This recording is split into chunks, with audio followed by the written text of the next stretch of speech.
Esse vídeo está dividido em duas partes. A primeira é uma zona livre de spoilers e a segunda, como eu vou contar um pouco melhor sobre a história e tentar explicar o meu entender do filme, tem bastante spoiler. Quando for chegar a hora dessa parte do vídeo eu vou avisar, então fiquem tranquilos com isso. Com a direção excelente do Richard Ayoade, o mesmo diretor de um filme que eu particularmente amo, que é Submarine, The Double foi roteirizado com base num livro do escritor Dostoiévski. O filme conta a história de Simon James. It's me. Simon tem uma vida monótona e cíclica e completamente sem graça. Ele trabalha numa empresa e dia após dia ele é engolido pelo ambiente hostil onde ele trabalha. Ele é tão insignificante que parece que as pessoas não lembram dele e não reconhecem seus méritos. Nesse emaranhado de desespero, sua única fonte de luz é sua paixão platônica pela Hannah, que é interpretada pela Mia Wasikowska. Em meio à sua vida sem graça, o personagem principal conhece seu novo colega de trabalho, James Simon. James é uma cópia exata de Simon, e o protagonista tem dificuldades em aceitar que ninguém mais além dele mesmo vê essa semelhança entre os dois.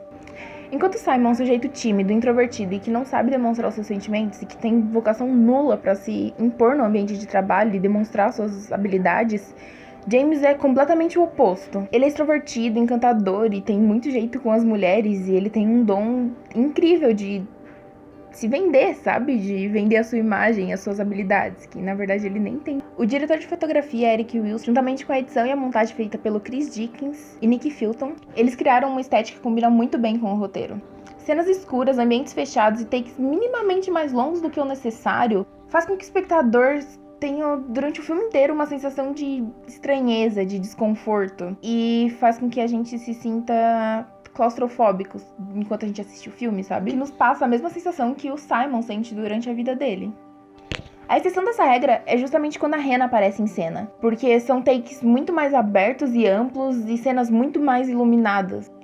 Quando a Hannah tá em cena, você definitivamente não sente aquela claustrofobia que o resto do filme inteiro te passa. Mesmo a paleta de cores do filme sendo inteiramente composta por tons de amarelo e azul, a mudança de intensidade dessas cores muda completamente a mensagem que aquela cena tá passando pra gente. O tom amarelado desse filme pode muito bem representar a loucura do personagem principal. Podemos supor, inclusive, que essas cenas onde tem esse tom mais amarelado nem sejam reais, sejam apenas da cabeça do Simon.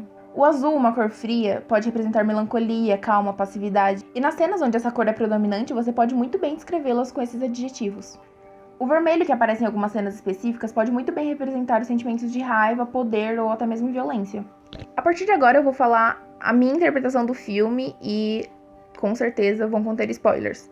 Então, se você não assistiu o filme ainda e você pretende assistir ele, eu aconselho você parar o vídeo por aqui, assistir e depois voltar pra ver essa continuação. Ou, se você não liga pra spoilers, continua assistindo, mas aí é por sua conta e risco. O Simon vive tão angustiado em não conseguir ser quem ele realmente quer ser, que ele acaba criando um alter ego, uma outra persona que representa tudo o que ele gostaria de ser.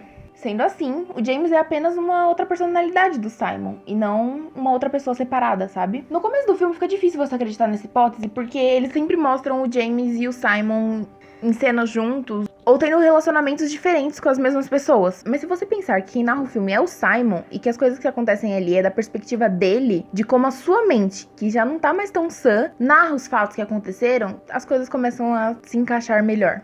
Muitas das cenas, então, podem não ser reais e apenas tenham acontecido dentro da cabeça do Simon. Por essa perspectiva, o Simon nunca realmente conversou com a Hannah, ele simplesmente observa ela de longe. E o seu único contato é ir até a sala dela, pedir uma cópia, que nem é necessária. Mas então, quando que o Simon vira o James? Depois de uma noite particularmente horrível e embaraçosa. Temos que lembrar que ele já odeia a vida e que ele começou a ver algumas coisas de uma maneira estranha. Então a empresa faz um baile obrigatório. Ele tá particularmente animado pra ir nessa festa, porque ele vai encontrar a garota lá. E ele tá pensando em dar o primeiro passo, mas então não deixam ele entrar no baile obrigatório da empresa por algum motivo.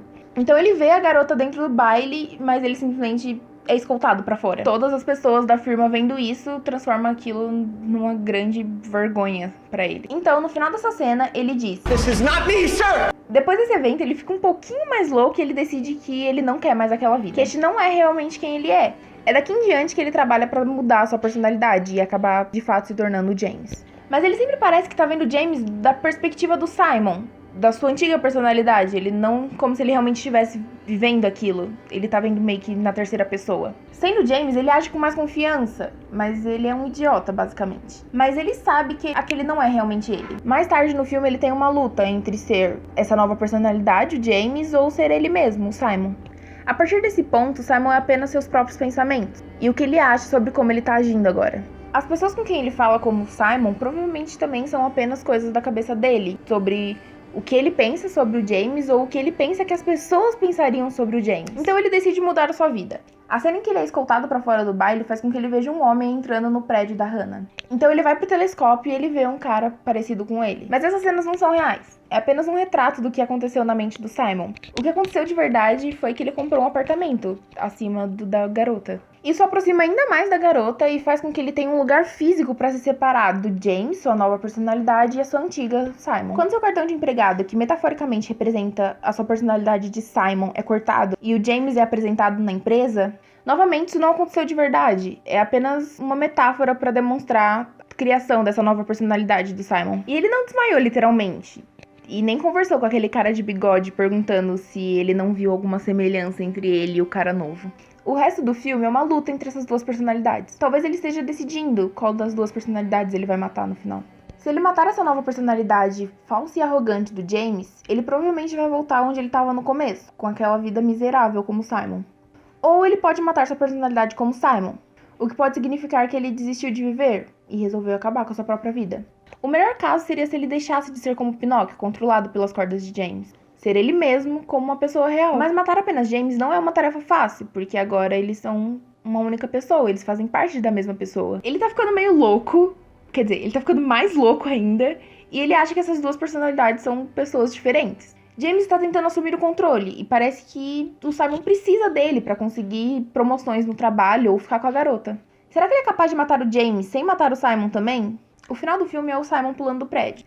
Graças à informação que ele recebeu lá no começo do filme, quando aquele outro cara pulou do prédio, ele sabia que se ele pulasse um pouquinho mais pro lado, ele ia cair num toldo e ele não ia morrer, ele só ia se machucar. E ele sabia também que ele precisava ser salvo rápido, por causa da contusão na cabeça. Então, antes de pular, ele prende o James na cama e ele liga pra emergência, falando que tem um cara pulando do prédio, pra eles virem rápido socorrer. Então ele pula. Ele consegue ser salvo a tempo. E o James morre preso no quarto, porque ninguém foi salvar ele. O que metaforicamente representa que o Simon conseguiu se livrar apenas da personalidade de James. A última frase do filme é o Simon respondendo ao seu chefe com um sorriso no rosto: "Eu gosto de pensar que sou único." O que, na minha opinião, representa que ele conseguiu matar a personalidade do James, mas que ele também não virou o Simon do começo do filme. Ele conseguiu parar de ser o Pinóquio, como ele diz no filme, sabe? Porque ali no final, na ambulância, ele tá junto com a garota e ele tá com o chefe dele. E o chefe tá reconhecendo o trabalho dele, que ele é uma pessoa especial, igual ele mesmo diz. Então eu acho que o final do filme representa justamente isso, que ele conseguiu ser quem ele queria ser, parar de ter essa vida miserável, e ele conseguiu de fato se soltar das cordas de marionete. So that's it? That's it.